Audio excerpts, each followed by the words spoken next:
Congressman Devin Nunes shares his thoughts about FBI Director Christopher Wray, the recent indictment of former FBI attorney Kevin Clinesmith, as well as the connections surrounding the Christopher Steele dossier. Here's more from his interview with One America's John Hines. A lot of news has come out with regard to an area you have some experience with, dealing with, which is this issue of investigating the investigators. And I wanted to start by asking you, Congressman Nunes, if you continue to have confidence in FBI Director Christopher Wray. Well, look, I've been very, very critical of the FBI director, not because I don't like him as a person or because of anything that he's ever, necessarily said. It goes back to there were times back in the past where both him and the Deputy Attorney General did not come clean, and now we're starting to see that roll out, and it looks like they were part of the what we used to call the cover-up crew, not the cleanup crew. And so, there are very specific instances that I think are problematic at best. But, look, with all that said, at the end of the day, he's not the one who started all this mess. Now, did he wait too long to get it cleaned up? Yes. Are there still people there at the Justice Department, FBI, that shouldn't be? Absolutely. I think he's got some explaining to do on those matters.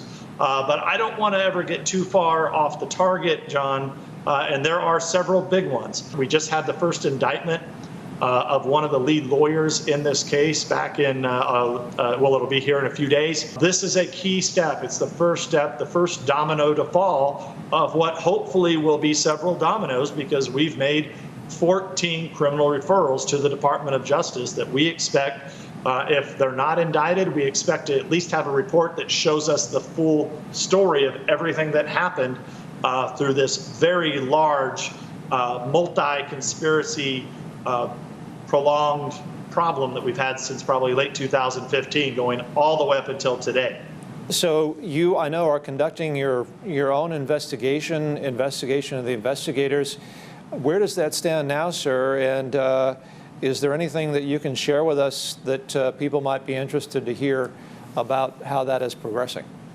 Well, I believe the last time that I did an interview with you about 3 weeks ago, 3 weeks ago, we talked about the latest saga that we really weren't, aware of back in the day, and that is that this left-wing think tank in Washington, D.C., that's called the Brookings Institute, yep.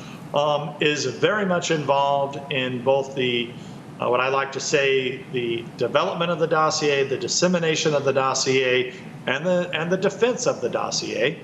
And so we're looking at them. We're working with the Government Oversight Committee with Mr. Comer, also a Judiciary Committee with Mr. Jordan. And this is something that, if we had gavels, if Republicans held gavels, I can guarantee you, we would have subpoenaed the Brookings Institute, because they are a nonprofit that clearly was engaged in giving the Russia hoax some veneer of being real, which it is not. And so we're very, very interested in them. There's a lot of players involved there at the Brookings Institute. And then when it ends up that the supposed dossier's main primary subsource ends up to be not a Russian subsource at all, but some dude that used to work at Brookings, that's fully connected to Brookings, that lives, just a couple miles from your office there in the swamp. This guy named Danchenko, who's now disappeared.